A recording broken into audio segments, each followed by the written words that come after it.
So friend, this is bridge और स्वागत करता हूँ एक बार फिर से आपके इस channel bridge civil service classes पर। और आज के इस वीडियो में फ्रेंड हम लोग बात करने वाले हैं 69वीं बीपीएससी से जुड़े कुछ महत्वपूर्ण बिंदुओं पर। अभी जो भी बात हम लोग करने जा रहे हैं फ्रेंड्स, जो भी बात मैं रखने जा रहा हूँ ये मेरा व्यक्तिगत बात है और ये मेरा व्यक्तिगत आगे के कुछ एग्ज़ाम से रिलेटेड प्रयास करने के कुछ तरीके हैं जिसको मैं आपके साथ शेयर करने जा रहा हूँ। इससे बेहतर तरीके आपके पास हो सकते हैं, होंगे। आप भी मुझे अवगत कराइएगा कमेंट बॉक्स में उन तरीकों के बारे में जो आपको बेहतर लगता है, क्योंकि अल्टीमेट उद्देश्य हमारा हमारे पढ़ाई को बेहतर करना है। सो फ्रेंड, इस वीडियो में मैं आपके साथ स्ट्रिक्टली बात करूंगा बीपीएससी 69वीं से के इस कुछ महत्वपूर्ण बिंदु पे जहां हम सभी का ध्यान जाना चाहिए। फ्रेंड, बात को शुरू करते हैं इस बदलते हुए पैटर्न से। 67वीं सामान्य जैसे पेपर्स होते थे उस तरह से पेपर्स लिए गए। कुछ रूल्स में चेंजिंग आया, 1 घंटा पहले क्लासरूम में आना है। वो पेपर का पैटर्न मोर और लेस सेम था। बात जब 68वीं की आई तो इसमें कुछ चेंजिंग किए गए। पहला चेंजिंग था निगेटिव मार्किंग का आना, और दूसरा चेंजिंग था कट ऑफ। निगेटिव मार्किंग के आने के बाद भी कट ऑफ 90 के रेंज में रहा। ये तो खैर एक बिंदु था ही। एक बिंदु ये कि पेपर के जो पैटर्न्स थे उसमें एक बड़ा बदलाव देखने को मिला। सो फ्रेंड, अब विषय ये आता है कि हम इन बिंदुओं पे किस तरह से काम करें तो हम इसमें बेहतर कर सकते हैं।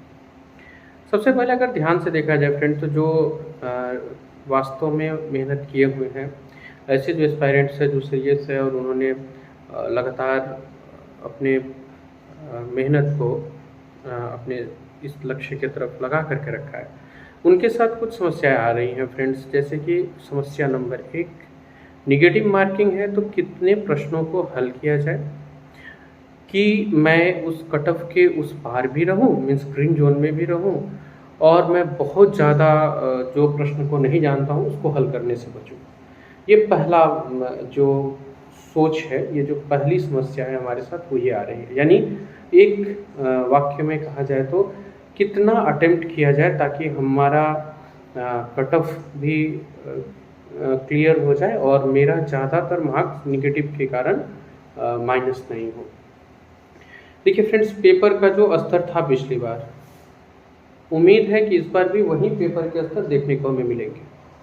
कारण इसके लिए ये है कि वो जो पेपर था वो सक्सेसफुली कंडक्ट हुआ, सब कुछ बढ़िया रहा, कट ऑफ वगैरह सब कुछ ठीक था। और अगर आप स्टेट पीसीएस या फिर यूपीएससी इन तरह के प्रश्नों को देखेंगे, मीन्स लोक सेवा के लिए अगर आप एग्ज़ाम के लिए जा रहे हैं तो जो प्रश्न का स्टैंडर्ड होना चाहिए था, इस तरह का स्टैंडर्ड था। नो डाउट प्रश्न बहुत अच्छे बनाए गए थे, बहुत अच्छे स्तर के प्रश्न थे। तो ये उम्मीद हम कर सकते हैं कि प्रश्न का जो स्तर होगा वो मोर और लेस वही होगा, या हो सकता है कि प्रश्न के स्तर को और थोड़ा ऊंचा उठाया जाए, ऐसा कुछ किया जाए जिससे प्रश्न का स्तर जो है वो और थोड़ा सा ऊंचा उठे। लेकिन इसको कम होने का ऐसा कुछ संभावना नहीं दिखता। हम लोग उदाहरण के लिए ले लेते हैं कि जो पिछला बार एग्ज़ाम हुआ, जो परिस्थिति थी पेपर का, जो मोड था पेपर का, वहीं सेम रहा। तो क्या कट ऑफ हमारे ऐसे नहीं है कि निगेटिव मार्किंग होने के बाद 50% पे आके रुक जा रहे हैं, जैसा कि यूपीएससी में होता है, वो 50% के नीचे या अराउंड उसी के रह जाते हैं।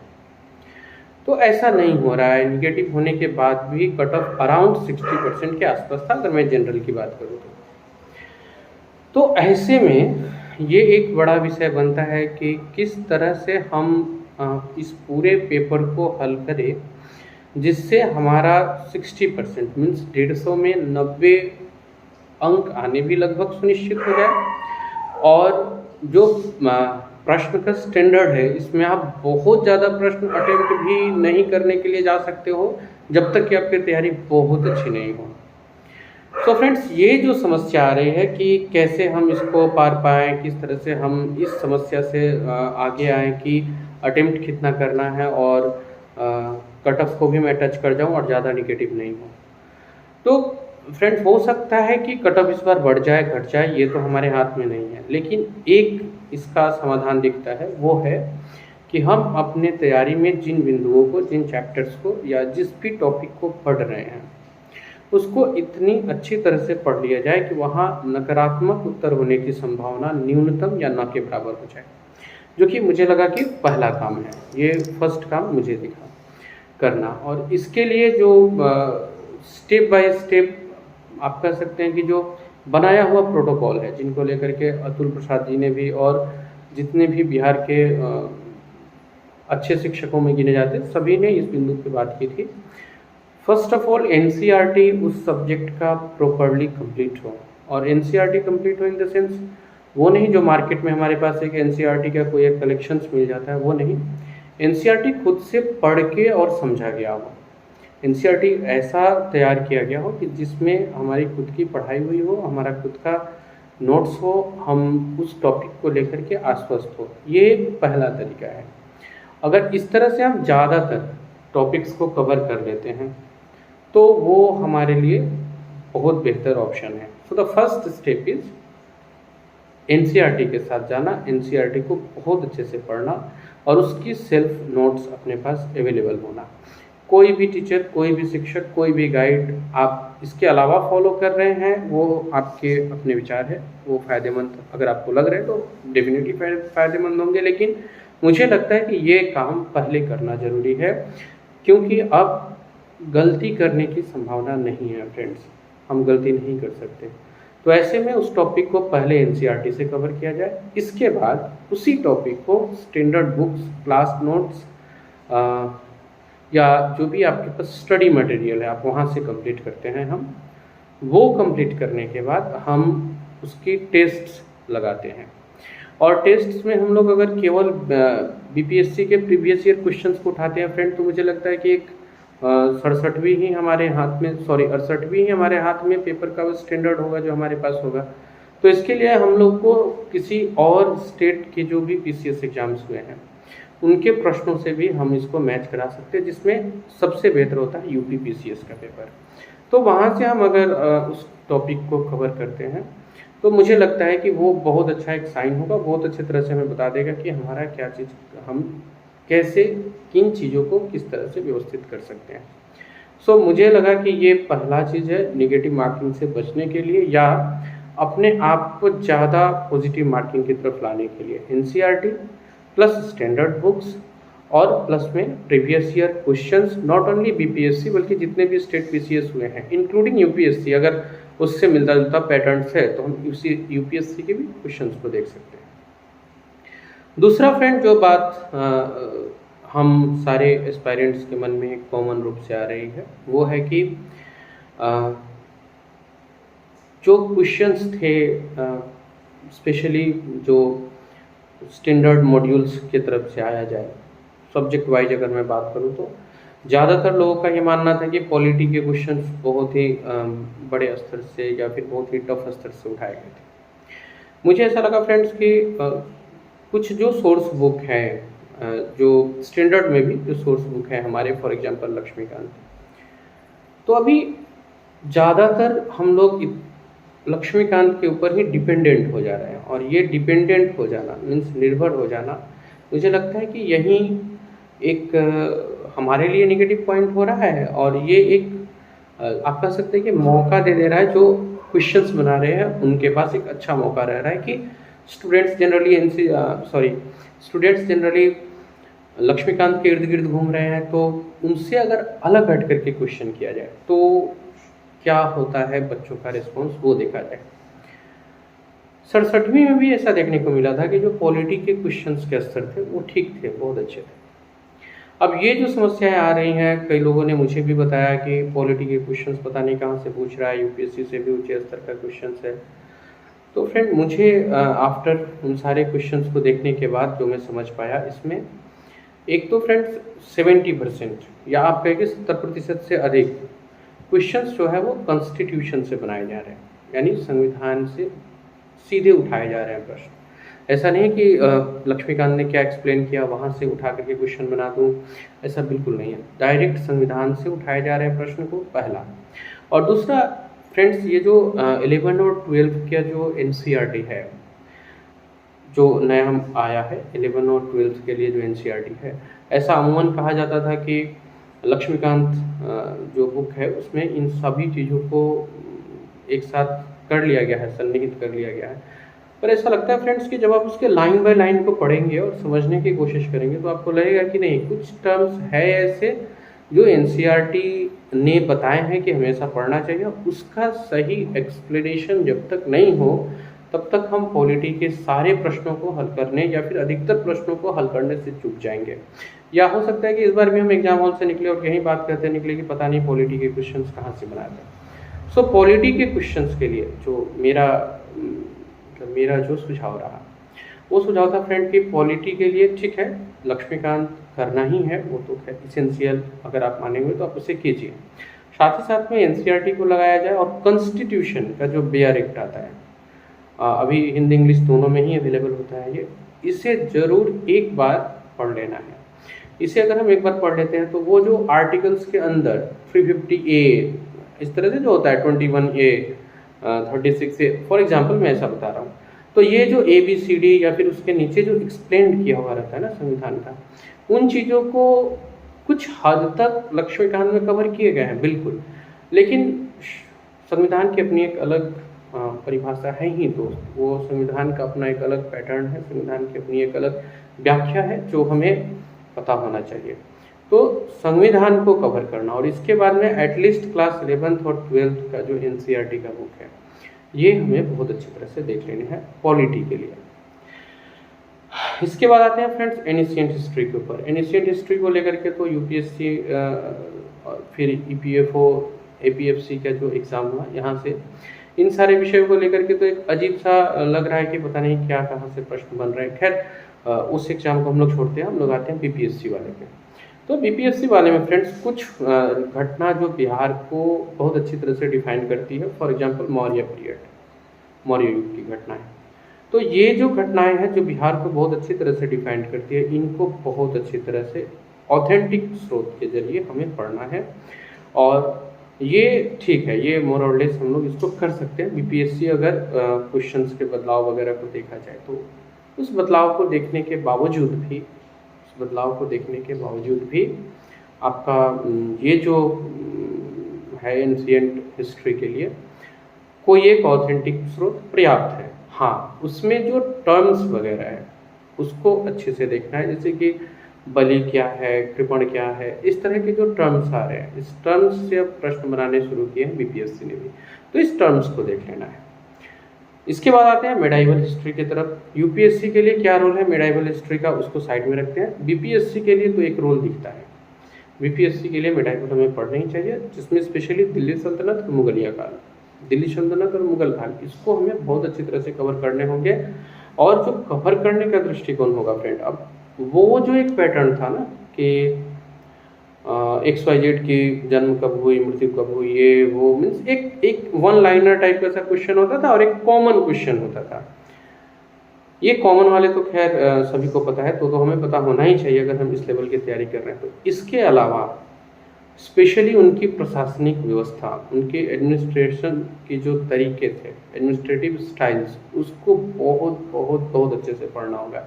फॉर एग्जांपल अलाउद्दीन ने बाजार व्यवस्था के लिए कार्य किए, तो बाजार व्यवस्था के लिए उसके क्या क्या कार्य थे, सेना में सुधार के लिए क्या कार्य किए, बलबन ने अपने स्तर पे जब वो शासक था उसने क्या कार्य किया। इस तरह से ये जितने भी शासक हैं दिल्ली सल्तनत से लेकर के मुगल काल तक, इवन यूरोपियन के आगमन तक, किस तरह से क्या क्या ऐसा भारत में निर्णय लिया गया जो अंग्रेजों के लिए अनुकूल होते क्या, इन सब को अगर शासकीय मीन्स प्रशासकीय दृष्टि से पढ़ा जाए तो फिर मेडाइवल के जो क्वेश्चंस आते हैं वो आपको बिल्कुल ऐसा महसूस होगा, ऐसा फील होगा आपको कि अब क्वेश्चंस हमारे टच में है।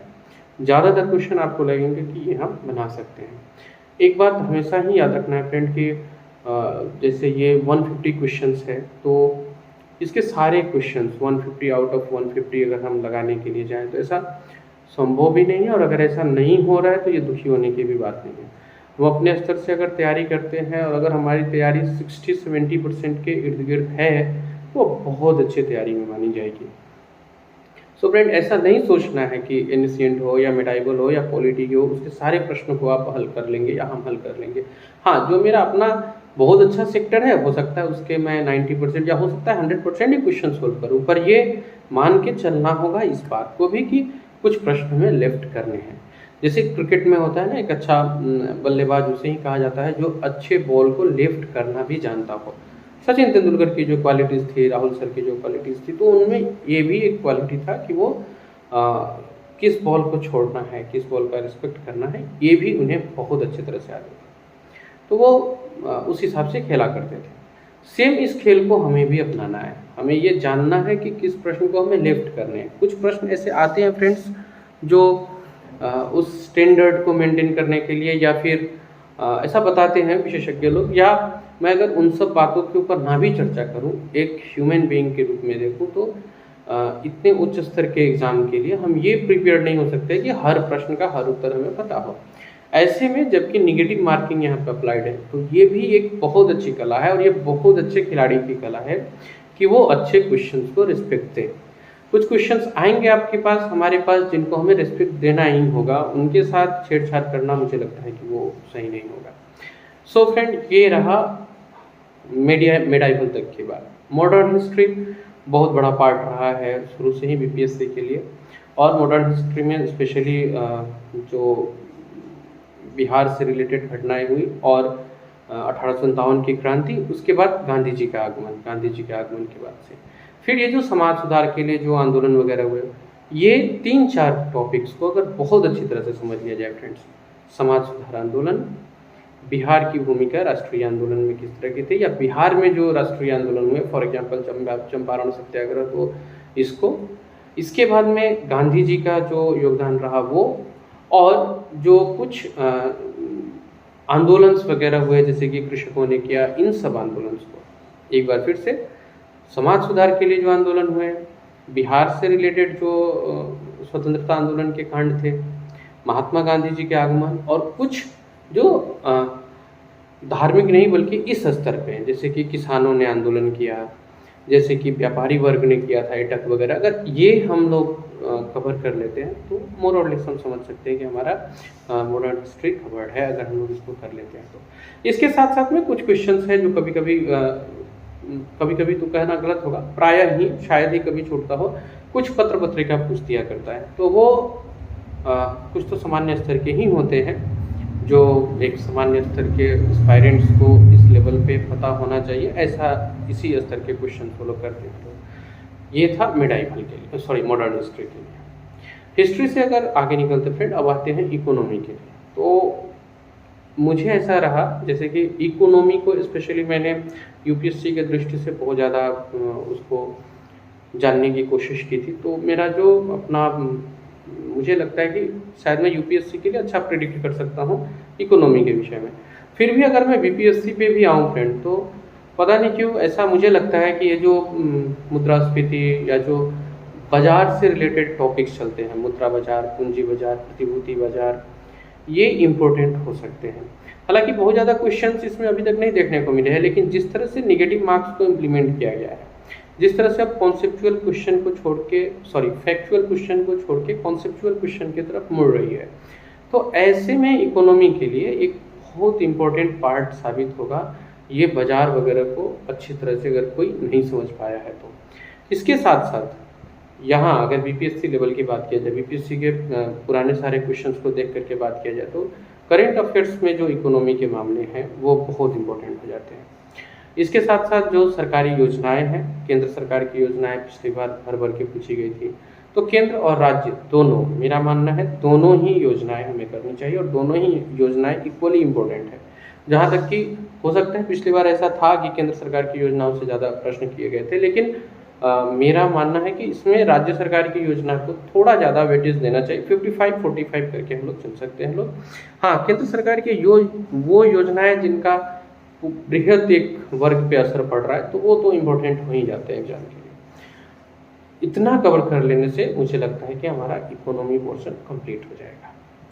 करेंट अफेयर्स, ये इसका सबसे बड़ा वो कहा जाता है कि सबसे बड़ा जो अ, आप कह सकते हैं डिप्लोमेटिक खेल खेलती है, वो करंट अफेयर्स के साथ खेलती है। इसका क्षेत्र भी बहुत बड़ा है। फॉर एग्जांपल पहले तो सेंट्रल लेवल से जो केंद्र सरकार के स्तर से कुछ इम्प्लीमेंटेशंस हुए, कुछ कार्यक्रम हुए, वो इम्पोर्टेंट हो जाते हैं। वैश्विक स्तर से कुछ कार्यक्रम हुए, वो इम्पोर्टेंट हो जाते हैं। फिर हमारे स्टेट लेवल के जो है वो भी इम्पोर्टेंट होते हैं। तो इन तीनों के बीच सामंजस्य बिठा पाना थोड़ा मुश्किल होता है अगर हमने थॉरोली पूरा वो कवर नहीं किया है तो। पूरे ईयर अगर हम लोगों ने नहीं पढ़ा है तो करंट अफेयर्स के लिए न्यूज़पेपर को, या पूरे वर्ष अगर हम लोगों ने न्यूज़पेपर का एनालिसिस नहीं किया है तो फिर ये थोड़ा सा मुझे लगता है कि निगेटिव की तरफ इशारा करता है। फिर भी अब चूँकि समय कम है तो इसमें हम लोग केवल उन्हीं एस्पायरेंट्स को ध्यान में रख करके इस वीडियो को बनाया है जिन्होंने थॉरोली पूरे ईयर इसको लेकर के पढ़ा है। तो जो भी पढ़े हैं वो न्यूज़पेपर वगैरह कलेक्ट किए ही होंगे। न्यूज़पेपर से अब जितनी योजनाएं हमारे पास आ गई है उसको अच्छे से रिवीजन कर लेना है। और पिछली बार जैसे हुआ था कि हम लोग कोई एक कलेक्शन उठा करके लाते थे, वहाँ से कुछ खास खास क्वेश्चन देखने को मिले नहीं थे, तो ऐसे में ये करना कि हम कोई एक कलेक्शन उठाने के बजाय हम अपना पूरे नोट्स को अच्छे से रिवाइज करें जो हम लोगों ने पूरे एक वर्ष तैयार किया है। वो रिवाइज करने के बाद हम कुछ टेस्ट लगाएं, मॉक टेस्ट वगैरह दें और फिर करंट अफेयर्स को हम लोग तुलनात्मक ढंग से देखें। इसके अलावा ये काम करने के अलावा बिल्कुल अगर कोई मिल रहा है किसी कंपनी का जो बेहतर हो, आपको जो बेहतर लगता हो, आप उस कंपनी के बुक्स को लेकर के ईयरली 1 साल के पूरे उस करंट अफेयर्स को कर सकते हैं। और आपकी करंट अफेयर्स अच्छी है ये कैसे पता चलेगा? जब भी हम कोई ऑथेंटिक बुक से इसको पढ़ना शुरू करते हैं करंट अफेयर्स को, और अगर उसमें मोर देन 50% के आसपास के फैक्ट, या आपको 50% के आसपास के फैक्ट, 45-50% यहाँ तक के फैक्ट भी अगर आपको लग रहा है कि आपने पढ़ा है, आपको याद है, मीन्स हमारी तैयारी अच्छी है करंट अफेयर्स के मामले में। क्योंकि करंट अफेयर्स हर पल होने वाली एक एक घटना है और बीपीएससी थोड़ी सी करंट अफेयर्स के मामले में अनप्रिडिक्टेबल टाइप की रही है। कभी कुछ भी उठा करके ऐसे पूछ देना, कौन सा स्टेशन कहाँ, ये पूछ देना, किसका किसके साथ संबंधित सा कुछ भी कहीं से भी ये उठा सकती है। किसी के उपनाम को किसी वर्ष पूछ देना, तो ये समझना बहुत मुश्किल होता है करंट अफेयर्स को लेकर के अगर सोचा जाए, देखा जाए तो। फ्रेंड्स, करंट अफेयर्स के बाद एक बड़ा सेक्टर होता है साइंस। अगेन जो सारे विशेषज्ञ लोग बताते हैं बिल्कुल मुझे लगता है कि वो सही है। क्लास 9-10 की एनसीईआरटी बुक्स, उसके बाद में अगर लुसेंट्स या इस तरह का कोई भी किसी भी पब्लिकेशंस का वन लाइनर जो होता है वो भी पर्याप्त है। लेकिन कुछ चैप्टर ऐसे हैं जिसको हम लोग को कॉन्सेप्चुअली समझने होंगे, जैसे कि आँख से रिलेटेड जो होता है वो कौन से ग्लासेस का क्या यूजेज होता है।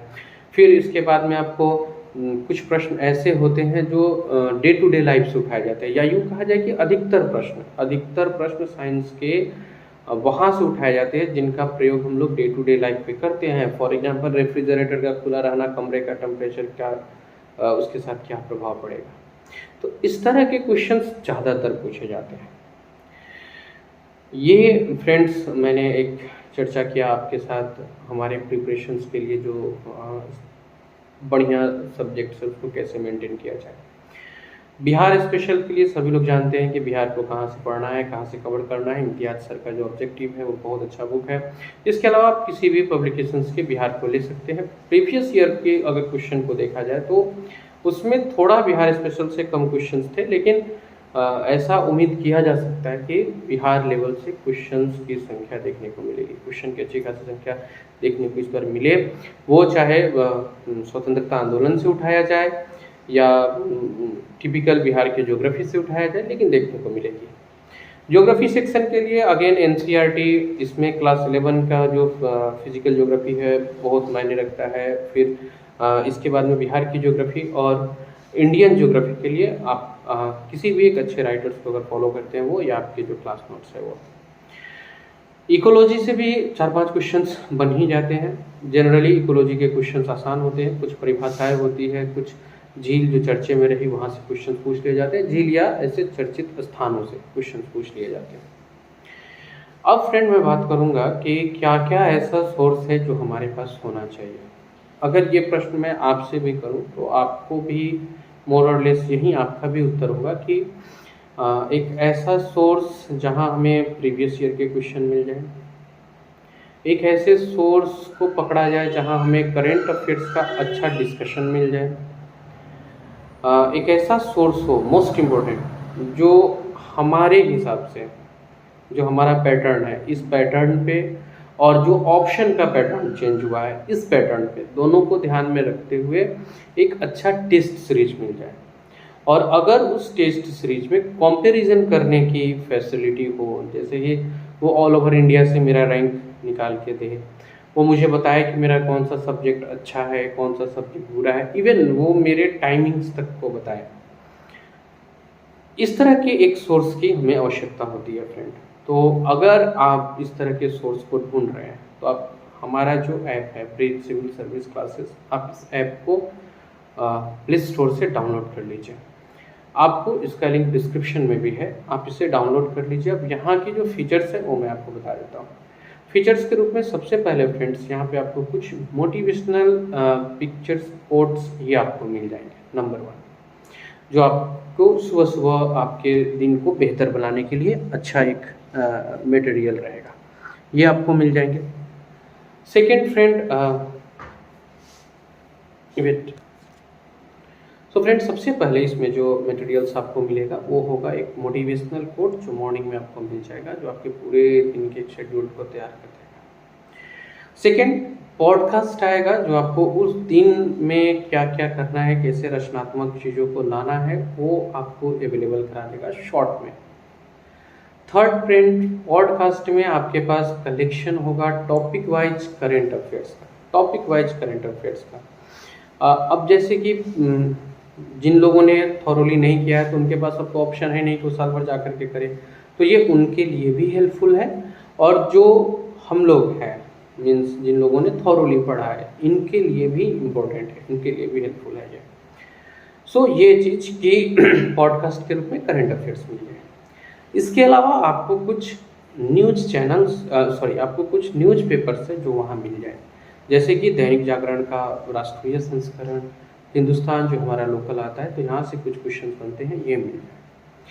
इसके बाद में आपको यहाँ पे वो जो मैं टेस्ट की जितनी फीचर्स बता रहा था, जो जो हमें आवश्यकता होती है, इंक्लूडिंग मैं उसमें एक और चीज़ ऐड करना चाहूँगा कि यहाँ आपको उस प्रश्न के लेवल को देखते हुए आप जब अपने वर्ग को चुनेंगे, जैसे कि आप जनरल वर्ग से आते हैं, AWS से हैं, OBC से हैं, अगर आप ऐसा कुछ चुनते हैं तो उस हिसाब से उस प्रश्न की जो टेक्निकल कंडीशंस है, कितने हार्ड स्तर की है, कितने लो स्तर की है, वो आपको एक कट ऑफ जनरेट करके दे देगा और वो बता देगा कि आप कट ऑफ में ग्रीन में है या रेड में है। अगर आप रेड में है तो कितना पीछे है और क्या करके आप उसे बेहतर कर सकते हैं। ये पूरा एक आपको, आप कह सकते हैं, ट्यूटर के रूप में आपके साथ रहेगा और ये सब आपको बिल्कुल फ्री मिलेंगे इस ऐप पे। ये सारे के सारे चीज़ आपको फ्री मिलेंगे। दूसरा जो हमारा सोर्स है होगा फ्रेंड, वो होगा ऑल इंडिया रेडियो का जो ऐप आता है।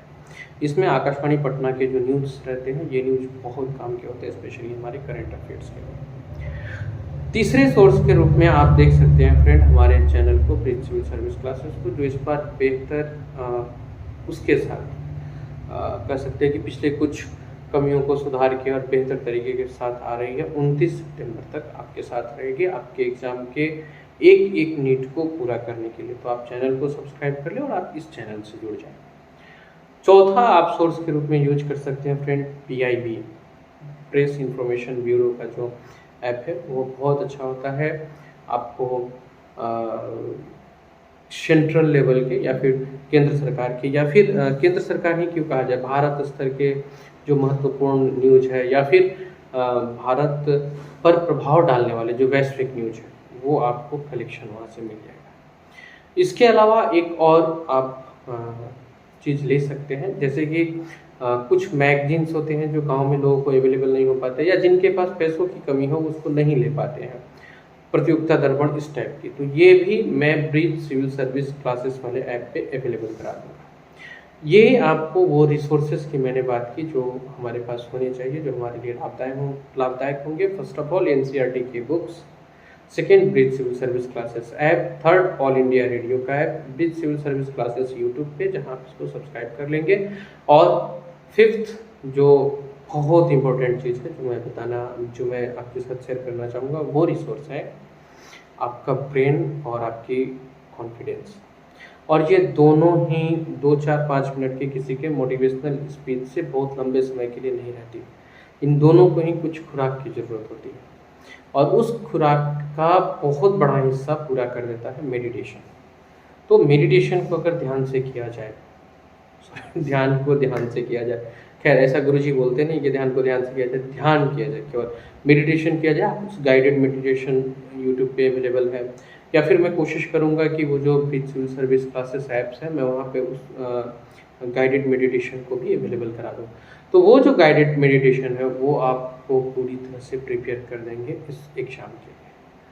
सो फ्रेंड्स, हम लोग आज की इस वीडियो को यहीं पे समाप्त करते हैं, इस उम्मीद के साथ कि आपको ये पूरा वीडियो यूज़फुल लगा होगा। अगर ऐसा है तो मुझे बताइएगा कमेंट बॉक्स में। आपकी राय मेरे से बेहतर हो सकती है, अगर ऐसा है तो वो भी मुझे बताइएगा, और मैं अपने ऊपर और अपने क्लासेस के ऊपर भी अप्लाई करके देखूँगा, अगर वो बेहतर रहा तो। और हम लोग मिलेंगे ऐसी ही वीडियो के साथ। इस पूरे 30 सितंबर तक की प्रिपरेशन को लेकर के करेंगे प्रिपरेशन को बेहतर ढंग से। आप और हम दोनों मिल कर के करेंगे सेलिब्रेट प्रिपरेशन को। आज के लिए इतना ही, फिर मिलते हैं प्रिपरेशन से जुड़े किसी महत्वपूर्ण वीडियो के साथ।